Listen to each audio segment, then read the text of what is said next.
Hey everyone, so I wanted to make this video about the build I'm doing in the back of my Jeep for sleeping overnights. So I had made a makeshift one for my road trip in the fall, and I didn't even film it because it was, very first draft.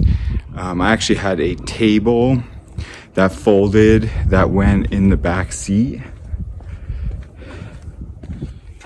here, that leveled out some of the space and then padded it up, and then did what I'm going to do with this version to kind of level it out. But the table was hard and it wasn't as comfortable as I had wanted. Plus I used the table and it was indenting some of the bars. So this is just a second draft of it, and I think it's gonna be something I keep for a while. So I felt like it was good enough to share with you. It's an ever-evolving process, I believe. So I may have subsequent videos where I change stuff, but let's just go into this. First, I wanna show you what I did in terms of space. I know that was asked on the other video.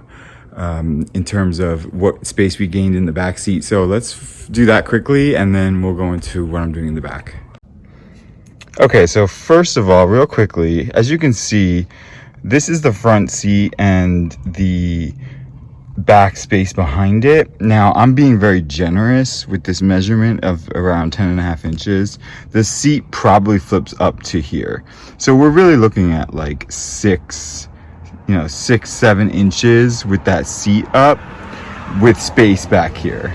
Okay, so now we're on the passenger side where I've put the seat all the way forward and have that space from the back seat flip up being gone. And as you can tell, we're looking at a solid 18 inches now of space. So, it's 8 based on what we have over there right now, but with those flip up seats, it's quite literally over 12 inches that you gain a foot, which again, for someone my size, this is a huge benefit. And so it's about 18 by 20 space back here. So that's going to make a huge difference with space and headroom in the back as we make this bed. So I'm going to get into that right now. So the first piece of the puzzle that's very different from my last build, and one of the most important pieces that I found are these foam blocks. They come in strips that are 24 by 60. So what I did was I had the person at Joann Fabrics cut these into 2 segments each. So this is the 41 by 24 piece, of which I have 2. And this is the 19 by 24 piece that comes off the end of that long strip, which I also have 2 of. So this was one strip that was just cut with that dimension, 24 inches wide, 4 inches deep, and I had them cut at 41 and 19 inches.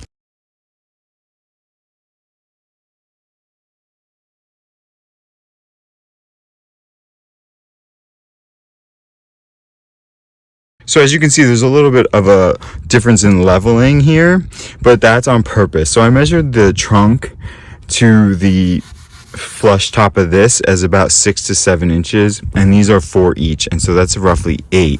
Now it doesn't seem like that because it seems like it's bigger, but with a hard surface like this, you're gonna want the foam surface to be a little bit bigger.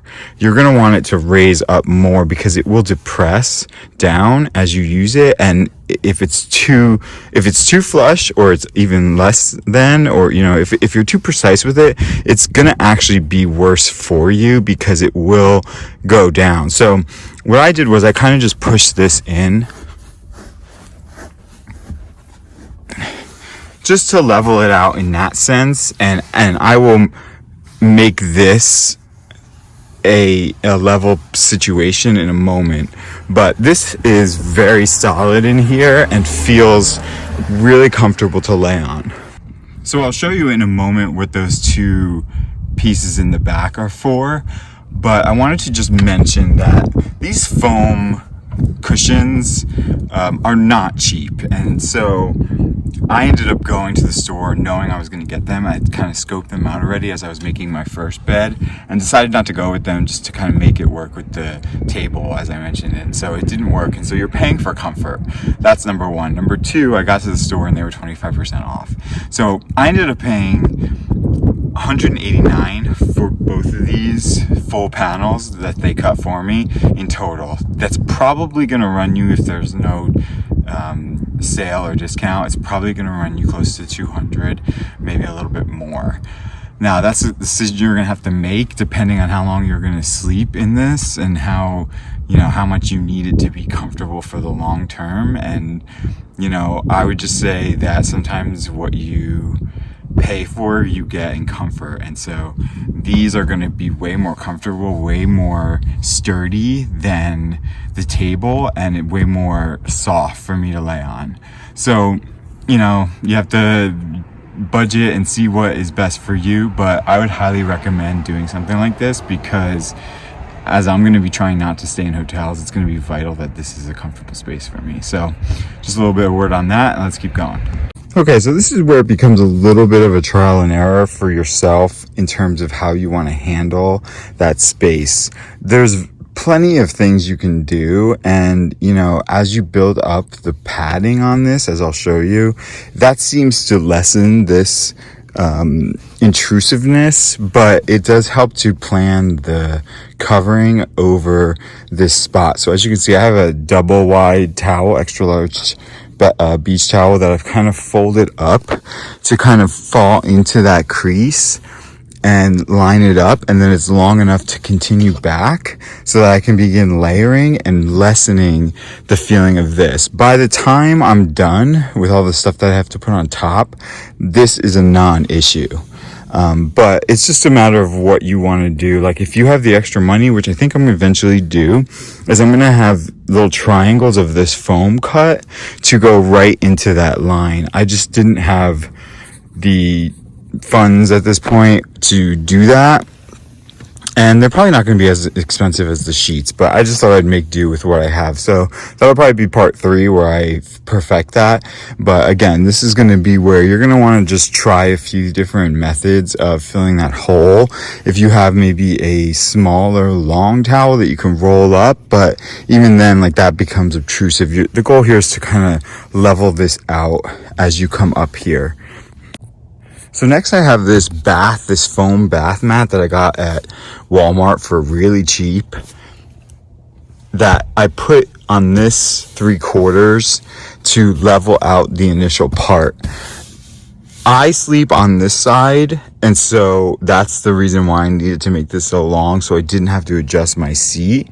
If you're dealing with a situation where you need to sleep someone else, all you would have to do is the same thing with removing the seat up here, the flip up seat, but you'd have to be able to move this seat forward, especially if they're tall as well, all the way forward when you sleep, and then just readjust it for when you are driving.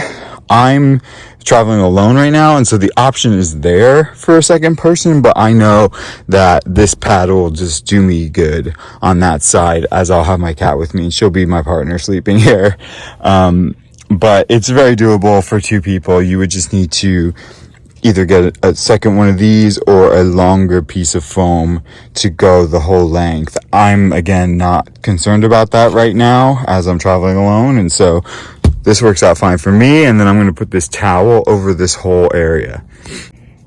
Okay, so now what I'm going to do is I took this hefty container that I just got from Lowe's. I measured it before to make sure that it fits inside this space. As you can tell, it's very loose in there and it's not as high, but I wanted that because, as you can see, I carved a hole out of it on the side so that after some climbs I can put my shoes in there, and this won't move, and even if it does, it won't matter because of what we're going to do with these smaller sponge pieces. So I'm just going to take this sponge piece, put it up against here, and press it down on top of this. So as I mentioned, it will make this more secure, but it won't matter if it moves. As long as it's underneath it, it will be structurally sound to hold this up. And that lines up with the padding I have here. The thing with this build is that it's a more permanent solution. As you're gonna see, I'm gonna be covering this all up, and I have extra foam layering that's gonna go on top. And so I don't plan on taking it apart at all, and I'm not traveling with anybody, so no one's gonna need that passenger seat. It's gonna take a little bit of your editing or creative thinking to make this a more movable option. So, you know, if you were to maybe use the foam pieces on top of the stuff I'm going to put on next, those might be able to come out, and then you can move the seats back and just have those foam pieces in the back as you travel. And then when you sleep, pull them, push them there. I mean, they're comfortable as is. Maybe you get pillowcases and cover them with pillowcases if that works for you, but because I'm covering the whole thing and making this a permanent situation, I'm leaving it open, and I'll show you how I cover it. But that's just a little note on its customizability, and you're gonna have to get creative if you need to take those in and out and you're traveling with somebody. That's all. So the final piece to the puzzle of underneath is gonna be this other foam panel that I got in a much, for a much cheaper cost.